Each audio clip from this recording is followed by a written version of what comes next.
We're Storefront. Here's actually a little sneak peek of some of the new branding we're going to be rolling out with in the coming weeks. And today we're here to talk about the future of retail. This is Erik, my co-founder, and I'm Tristan. We started Storefront about 1.5 years ago. And what we have created is a marketplace that connects artists, designers, brands, some of the most creative people in the world, to short-term retail space, otherwise known as pop-up retail space in cities. And we've opened up over 1,000 stores in the last 1.5 years. So it's a number we're incredibly excited about. And it just shows the major trend of how retail space is changing in cities. And it's becoming much more dynamic and accessible from a day to a week to a month. And there's much less 5 to 10 year leases that are happening. And we got into this because we're makers for life. Whether that's art or business, we're always thinking about creative ways to improve our cities, improve our lives. This is a little example of an early Michelangelo I did. That was not last week. That was from like 4th grade, so yeah. Not recently. And this is the problem that we saw. We saw there's a lot of gray space in cities.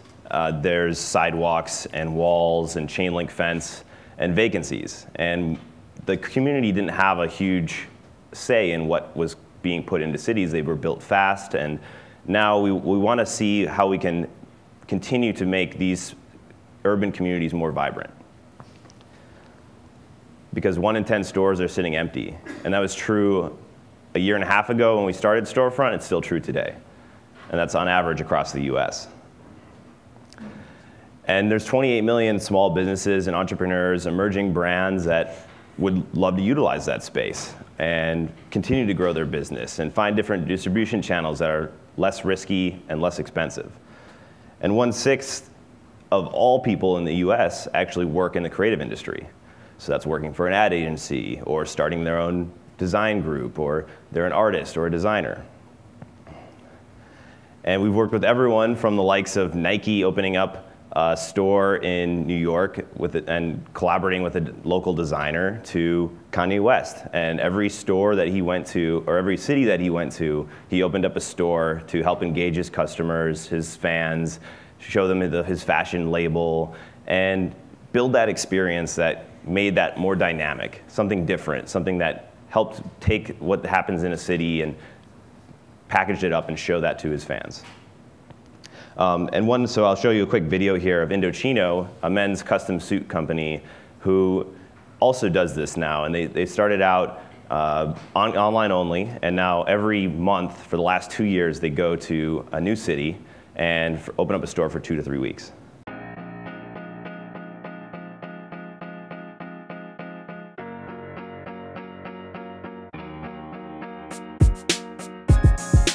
Indochino was one of the first brands to really make pop-up stores part of their company. It's a bit of a ballet. We are a men's online customized suiting brand. So we are trying to revolutionize the way men shop online. And we walk into it and we explain to that landlord, oh, you know, in the next couple of days, this is going to look like a fully functioning operating store. And they kind of look at you in disbelief. They come back a couple of days later and all of a sudden it is a completely fully running operation. Essentially create a store every month. Set up, take down, running an event, and it's something that we've just committed to doing because we think it's the best way to create a wicked retail experience for guys. We had a lot of customers who had been huge fans of ours online, but they wanted to interact with us more, they wanted some help with styling, they wanted to see and feel fabrics. At the Indochino Traveling Tailor, a guy can come in, we pair him up with a personal stylist who will build an outfit with him, both sizing and all the personalization. And then at the end of it, you swipe your card, you build an Indochino account, and 3 weeks later you get your garment. As you can see, they started with a great space and were able to set up that store in a matter of days and have it set up for a very temporary target experience, connect with customers, and really deliver that tactile experience. And building off what Tristan said, I'm going to share with you the 3 trends that we're seeing within the marketplace that's really driving this movement. The first is the 3 economies trend. The second is the personal selling revolution. And the third is retail as an experience. So the first is the sharing economy. This has been well documented if you're going to share your house or your car. It works great for consumers utilizing vacant space and assets that could be better utilized. And so that's great for consumers and delivering that experience, but we're also seeing that true for businesses. And so for Storefront, that's a lot of art galleries, that's boutique shops, that's coffee shops that have extra space and want to deliver a better experience. They want to connect with brands, they want to increase foot traffic, and they want to deliver a better experience for consumers. And so this is an example of a store in Chicago. You'll see that Anastasia is hosting Satori in her space.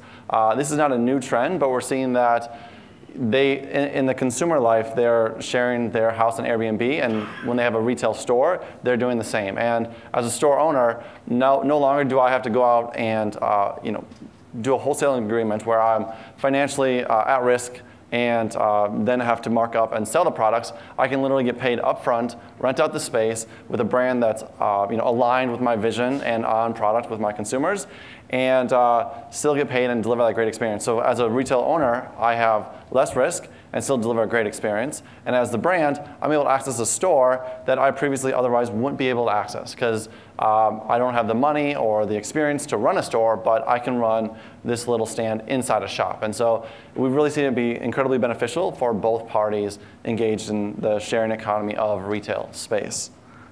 The second is the local economy. We've really seen this drive our platform and pop-up shops throughout the US and other parts of the world. One stat here is that in the US, in the last 20 years, the number of farmers markets has grown 700%. And that's really driven by urbanization. People are moving to cities, and people want to connect with the makers and the artists and the farmers that are making the products. You can go into a large retail chain, but it's not that unique experience. And so pop-up shops allow local makers to really connect in a frictionless way to consumers face-to-face.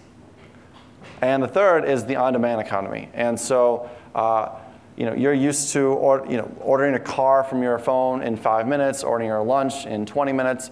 And as a consumer, that's great. You can get what you want when you want it. But that's also true for businesses. And so tomorrow is Halloween. And the trend of Halloween pop-up shops is pretty well documented. There's been tens of thousands that open every year, US, Canada, and so forth. And that's great for the large brands that can afford that. But there's a lot of makers and smaller brands that would also love to be able to set up pop-up shops around Halloween. And so what we've seen just this week is that brands will come to us and rent space on Monday for this Friday. And so to be able to rent a retail space the same week is really something that we haven't seen before and is really exciting. And I think really changes the game for how space is rented and how brands interact with space. And an analogy here is ad buying. So if you have $200,000, $2,000, or $20,000, it's very easy to go online and buy ads and really deliver your message. And that's how we're seeing offline retail space evolve, is how do you purchase that space just like an ad buy?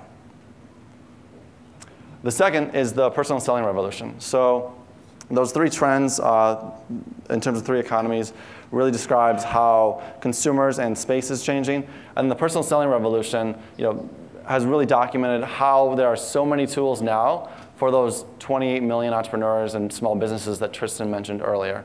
So you look at things like Square or Shopify as a POS. Last week, Etsy rolled out their own POS system. And so turning your phone into a POS system is incredibly easy. But not only that, you have platforms like Twitter or YouTube or Instagram. And so you have all these tools now as a brand. Not only can I start online, and so I open up a store and start selling through Shopify. Maybe I'll use SoldZ to sell on Facebook. But I'll build that audience and I'll build my Twitter following. That's great.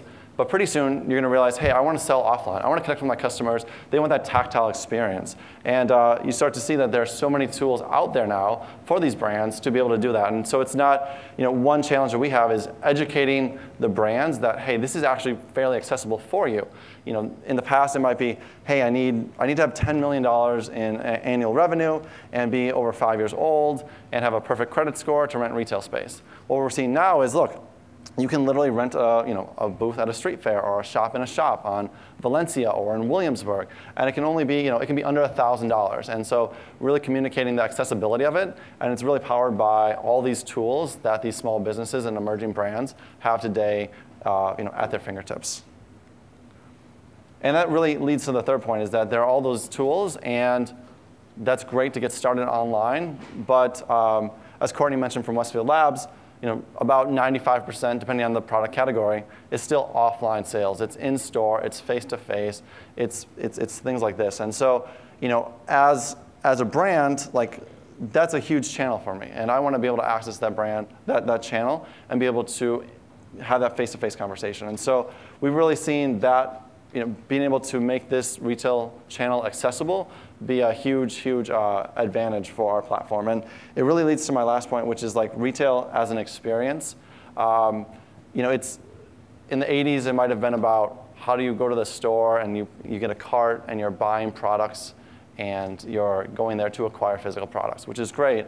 But all that's going to be done and is done now through Amazon Prime or Instacart or other services like this, where those consistent, convenience-style purchases are going to be standardized and delivered to your door. And so really, as a consumer, you're busier than ever before. You are distracted and have more options than ever before. So as retailers, as brands, as creative people here, we need to understand that the threshold and the bar to set that expectation for consumers is incredibly high.